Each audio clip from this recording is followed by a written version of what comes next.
Hi friends, ಇವತ್ತು ನಾನು ಮಾಡ್ತಾ ಇರೋದು ಪರಂಗಿಕಾಯಲ್ಲಿ ಒಂದು ರೆಸಿಪಿ ಮಾಡ್ತಾಯಿದ್ದೀನಿ. ಈ ಪರಂಗಿಕಾಯಿ ಒಂದು ಇಂಟ್ರೊಡಕ್ಷನ್ ಕೊಡ್ತಾಯಿದ್ದೀನಿ, ಯಾವ್ಯಾವ ರೀತಿ ಪ್ರಯೋಜನಕಾರಿ ಅಂತೇಳಿ. ಈ ಪರಂಗಿಕಾಯಿನ ತಿನ್ನೋದರಿಂದ ಜೀರ್ಣಕ್ರಿಯೆಯಲ್ಲಿ ಸುಧಾರಿಸ್ಕೊಳ್ಬೋದು ಮತ್ತು ಇದು ಮಧುಮೇಹವನ್ನು ನಿವಾರಿಸಲು ಸಹ ಸಹಾಯ ಮಾಡ್ತೈತೆ. ಮಲಬದ್ಧತೆಯನ್ನು ತಡೆಯುತ್ತೆ. ಇದರಲ್ಲಿ ವಿಟಮಿನ್ನು, ಪ್ರೋಟೀನ್ಗಳು, ಫೈಟೋನ್ಯೂಟ್ರಿಯಂತಹ ಕಣ್ವಗಳನ್ನು ಇದು ಒಳಗೊಂಡಿದೆ. ಅಗತ್ಯ ಪೌಷ್ಟಿಕಾಂಶಗಳನ್ನು ಇದು ಪರಂಗಿಕಾಯಿ ಒದಗಿಸುತ್ತೆ. ಈಗ ಪರಂಗಿಕಾಯಿ ಸಾಗು ಮಾಡೋಕ್ಕೆ ನಾನು ಏನೇನು ತೊಗೊಂಡಿದ್ದೀನಿ ಅಂದರೆ, ಈರುಳ್ಳಿ, ಕರಿಬೇವು, ಹಸಿಮೆಣಸಿನ್ಕಾಯಿ, ಸಾಸಿವೆ, ಟೊಮೊಟೊನ ತೊಗೊಂಡಿದ್ದೀನಿ. ಮಸಾಲೆಗೆ ತೆಂಗಿನಕಾಯಿ ತುರಿ, ಕೊತ್ತಂಬರಿ ಸೊಪ್ಪು, ಹುರ್ಗಡ್ಲೆ, ಸೋಂಪು, ಲವಂಗ, ಚಕ್ಕೆ ಇಷ್ಟನ್ನು ತೊಗೊಂಡಿದ್ದೀನಿ. ಒಗ್ಗರಣೆಗೆ ಪಲಾವ್ ಎಲೆ, ಸ್ಟಾರ್ ಹೂವು, ಚಕ್ಕೆ, ಲವಂಗನ ತೊಗೊಂಡಿದ್ದೀನಿ. ಸಾಸಿವೆ ತೊಗೊಂಡಿದ್ದೀನಿ. ಸಾಂಬಾರು ಪುಡಿ ತೊಗೊಂಡಿದ್ದೀನಿ. ಚಿಕನ್ ಮಸಾಲನ ಸ್ವಲ್ಪ ತೊಗೊಂಡಿದ್ದೀನಿ. ಈಗ ಎಣ್ಣೆ ತೊಗೊಂಡಿದ್ದೀನಿ, ಅಡುಗೆ ಎಣ್ಣೆನ. ಯಾವ ರೀತಿ ಮಾಡೋದು ಅಂತೇಳಿ ತೋರಿಸ್ತೀನಿ ಬನ್ನಿ. ಫಸ್ಟು ಕುಕ್ಕರ್ ಮಾಡ್ಕೊಂಡಿದ್ದೀನಿ. ಕುಕ್ಕರ್ ಬಿಸಿ ಆದ ನಂತರ ಎಣ್ಣೆ ಹಾಕ್ಕೊಳ್ಳೋಣ.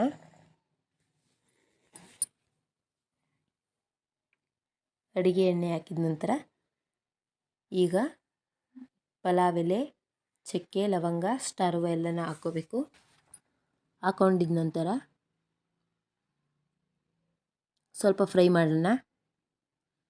ಫ್ರೈ ಮಾಡಾಗಿದೆ. ಈಗ ಸಾಸಿವೆ ಹಾಕೋತಾ ಇದ್ದೀನಿ. ಸಾಸಿವೆ ಸ್ವಲ್ಪ ಚಿಟಪಟ ಅನ್ನೋ ಗಂಟನು ಫ್ರೈ ಮಾಡ್ಕೋಬೇಕು.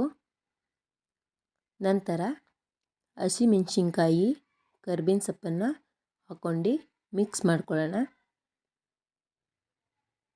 ಮಿಕ್ಸ್ ಮಾಡಾಗಿದೆ. ಈರುಳ್ಳಿ ಹಾಕೋತಾ ಇದ್ದೀನಿ.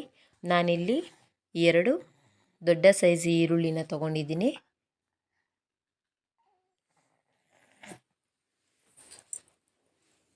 ಈಗ ಚೆನ್ನಾಗಿ ಮಿಕ್ಸ್ ಮಾಡ್ಕೋತಾ ಇದ್ದೀನಿ.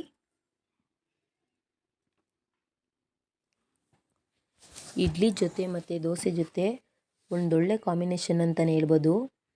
ನೀವು ಒಂದು ಸಲ ಪಪಾಯಕಾಯಿನ ತೊಗೊಬಂದು ಈ ಥರ ರೆಸಿಪಿ ಮಾಡಿ ನೋಡಿ, ಚೆನ್ನಾಗಿರುತ್ತೆ. ಈಗ ಪಪಾಯಕಾಯಿನ ಮೇಲೆ ಸಿಪ್ಪೆಯೆಲ್ಲ ಒರೆದು ಸಣ್ಣ ಸಣ್ಣದಾಗಿ ಕಟ್ ಮಾಡಿ ಚೆನ್ನಾಗಿ ತೊಳ್ಕೊಂಡಿರುವಂತಹ ಪಪಾಯಕಾಯಿನ ಹಾಕೋತಾ ಇದ್ದೀನಿ. ಹಣ್ಣು ಹಾಕೋಬಾರ್ದು. ಪಪಾಯ ಹಣ್ಣು ಹಾಕ್ಕೊಂಡ್ರೆ ಅಷ್ಟು ಟೇಸ್ಟ್ ಇರೋಲ್ಲ. ಈ ಕಾಯಿ ಅಂಥದ್ನೇ ರಾ ಕಾಯಿನ ತೊಗೊಂಡು ರೆಸಿಪಿನ ಮಾಡಬೇಕು. ನೋಡಿ, ಈಗ ಮಿಕ್ಸ್ ಮಾಡ್ಕೋತಾ ಇದ್ದೀನಿ. ಪಪಾಯಕಾಯಿ ಹಾಕಿದ ನಂತರ, ಪರಂಗಿಕಾಯಿ ಹಾಕಿದ ನಂತರ ಎಲ್ಲ ಮಿಕ್ಸ್ ಮಾಡ್ಕೊಳ್ಳೋಣ.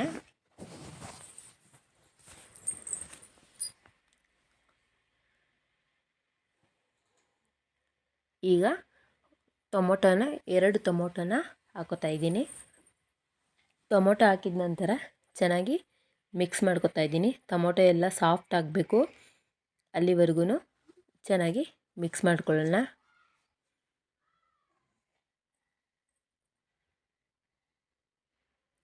ಹಳ್ಳಿ ಕಡೆ ಪರಂಗಿಕಾಯಿಗಳು ಸಿಗುತ್ತೆ, ಆದರೆ ನಾವು ಅದರಿಂದ ಇಷ್ಟೆಲ್ಲ ಬೆನಿಫಿಟ್ಸ್ ಐತೆ ಅಂತಲೇ ಗೊತ್ತಿರಲ್ಲ.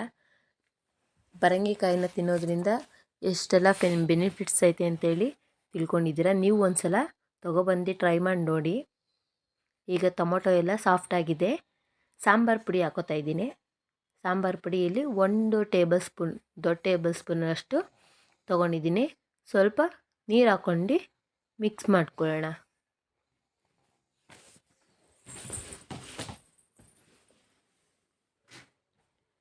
ಈಗ ಮಿಕ್ಸ್ ಮಾಡಾಗಿದೆ. ಅದು ಸ್ವಲ್ಪ ಚೆನ್ನಾಗಿ ಕುದಿಬೇಕು. ಅಷ್ಟರಲ್ಲಿ ಮಸಾಲೆನ ರುಬ್ಕೋತಾ ಇದ್ದೀನಿ. ಒಂದು ಜಾರಿಗೆ ತುರಿದಿರುವಂತಹ ಹಸಿ ತೆಂಗಿನಕಾಯಿ ತುರಿ, ಸ್ವಲ್ಪ ಹುರ್ಗಡ್ಲೆ,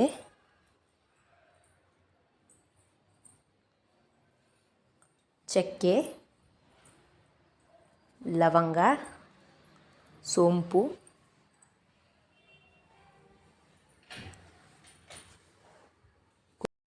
ಕೊತ್ತಂಬರಿ ಸೊಪ್ಪು ಎಲ್ಲವನ್ನು ಹಾಕಿದ ನಂತರ ಸ್ವಲ್ಪ ನೀರು ಹಾಕ್ಕೊಂಡು ನುಣ್ಣಗೆ ರುಬ್ಕೋಬೇಕು.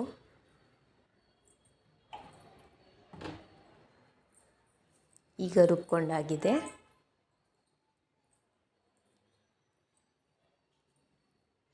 ನೋಡಿ ಈ ಕಡೆ ಸಾಂಬಾರು ಪುಡಿ ಹಾಕಿದ್ನಲ್ಲ, ಚೆನ್ನಾಗಿ ಅದು ನೀರಿನಂಶ ಎಲ್ಲ ಹೀರ್ಕೊಂಡಿದೆ.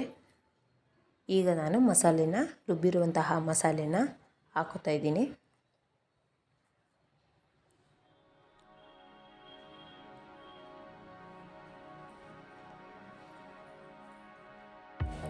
ಮಸಾಲೆ ಹಾಕಿದ ನಂತರ ಚೆನ್ನಾಗಿ ಮಿಕ್ಸ್ ಮಾಡ್ಕೋಬೇಕು.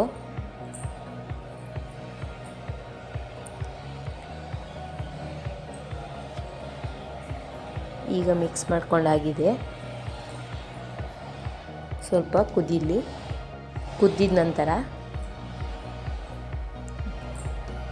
ನಾವು ಇಲ್ಲಿ ಗ್ರೇವಿ ಸಾಗು ಮಾಡ್ತಾ ಇರೋದ್ರಿಂದ ಇನ್ನು ಸ್ವಲ್ಪ ನೀರನ್ನು ಹಾಕೋತಾ ಇದ್ದೀನಿ. ಆ ಜಾರಿಗೆ 1 ಗ್ಲಾಸ್ ಅಷ್ಟು ನೀರು ಹಾಕಿ ಚೆನ್ನಾಗಿ ಮಿಕ್ಸ್ ಮಾಡಿ ತೊಳೆದಿರುವಂತಹ ನೀರನ್ನು ಹಾಕೊಳ್ಳೋಣ. ಈಗ ಮಿಕ್ಸ್ ಮಾಡ್ಕೋತಾ ಇದ್ದೀನಿ.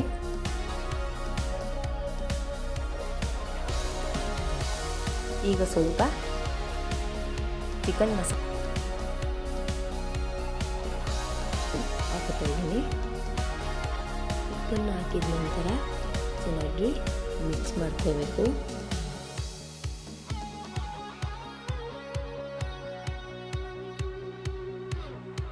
ನನಗೆ ಈ ಕನ್ಸಿಸ್ಟೆನ್ಸಿ ಸಾಕಾಗಿದೆ. ನಂತರ ಸ್ವಲ್ಪ ಚಿಕನ್ ಮಸಾಲನ ಹಾಕೋತಾ ಇದ್ದೀನಿ. ಚಿಕನ್ ಮಸಾಲ ಹಾಕಿದ ನಂತರ ಚೆನ್ನಾಗಿ ಮಿಕ್ಸ್ ಮಾಡ್ಕೊಳ್ಳೋಣ.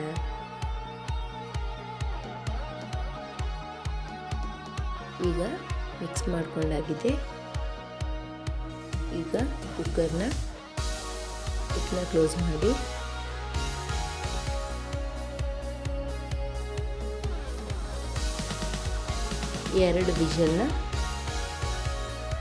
ಒಂದು ವಿಷಲ್ ತಪ್ಪರೆ 2 ವಿಷಲ್ನ ಕುಕ್ಕರ್ ಕೂಗಿಸ್ಕೋಬೇಕು. ಈಗ ನೋಡಿ ನಾನಿಲ್ಲಿ 2 ವಿಷಲ್ ಕೂಗಿಸ್ಕೊಂಡಿದ್ದೀನಿ. ನೋಡಿ ತುಂಬ ಟೇಸ್ಟಿಯಾಗಿರುವಂತಹ ಸಖತ್ ಟೇಸ್ಟಿಯಾಗಿ, ಅದರಲ್ಲೂ ಈ ಇಡ್ಲಿ ಜೊತೆ ಅಂತೂ ಈ ಥರ ಸಾಗು ಮಾಡ್ಕೊಂಡು ತಿಂದ್ರಂತೂ ಸೂಪರಾಗಿರುತ್ತೆ. ನೀವೊಂದ್ಸಲ ಮನೇಲಿ ಟ್ರೈ ಮಾಡಿ ನೋಡಿ ಯಾವ ರೀತಿ ಬಂತು ಅಂತೇಳಿ ಕಮೆಂಟ್ ಮಾಡಿ. ಯಾರಿನ್ನೂ ನಮ್ಮ ಚಾನಲ್ನ ಸಬ್ಸ್ಕ್ರೈಬ್ ಆಗಿಲ್ಲ, ಸಬ್ಸ್ಕ್ರೈಬ್ ಆಗಿ, ಲೈಕ್ ಮಾಡಿ, ಕಮೆಂಟ್ ಮಾಡಿ. Love you all.